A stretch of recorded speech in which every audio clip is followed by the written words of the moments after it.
આજે અમે બનાવવાના છે વઘારેલો રોટલો ઇન યુએસએ.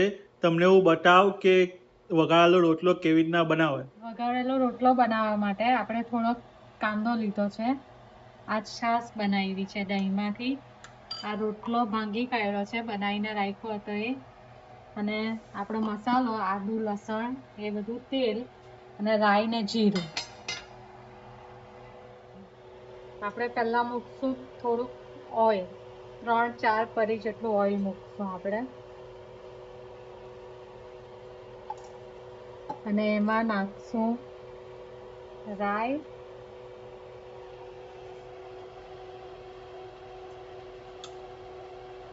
અને જીરું. હવે રાઈ ને જીરું ને થવા દેશું આપણે. આમાં નાખશું અનિયન નાખીને એને થોડી વાર થવા દેશું. આ થોડું આપણું અનિયન થઈ ગયું છે એટલે હવે આપણે અંદર મસાલો નાખી દઈશું. એમાં નાખશું લસણ વધારે નાખવાનું, એનો ટેસ્ટ સારો આવે.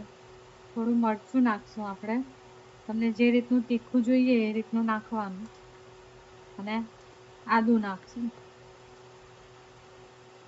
ને આની સાથે આપણે થોડી હળદર બી નાખી દઈશું.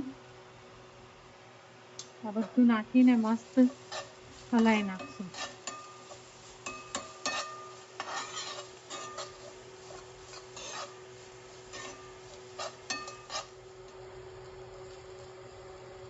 આપણો કાંદો લસણ મરચું એ બધું બરાબર થઈ ગયું છે એટલે હવે આપણો આ ભાંગેલો રોટલો આપણે એમાં નાખી દઈશું. થોડીક વાર મિક્સ કરી દઈશું અને બધું એક સરખું મિક્સ થઈ જાય ત્યાં સુધી. ને પછી આપણે નાખશું આપણી છાશ. આ રોટલામાં આપણા કાંદા અને મસાલો બધો મિક્સ થઈ ગયો છે. હવે લાસ્ટ આપણે આમાં નાખશું સોલ્ટ અને છાશ. આ છાશ લીધી છે, તમે જેટલું ઢીલું જોઈએ એટલી છાશ યુઝ કરી શકો છો. પણ આ છાશ નાખીને પછી હવે મીડિયમ ફ્લેમ કરીને થોડીક વાર આને થવા દેશું, એકદમ મસ્ત કૂક થવા દેશું.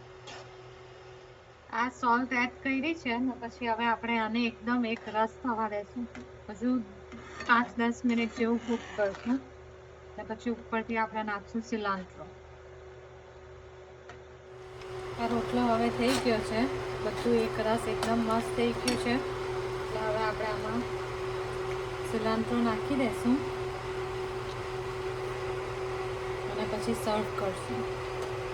આ રીતના બને આપણો ગુજરાતી વઘારેલો રોટલો. તમે પણ બનાવજો અને તમને ગમે તો કોમેન્ટમાં મેન્શન કરીને કહેજો અમને કે તમને કેવો લાગ્યો.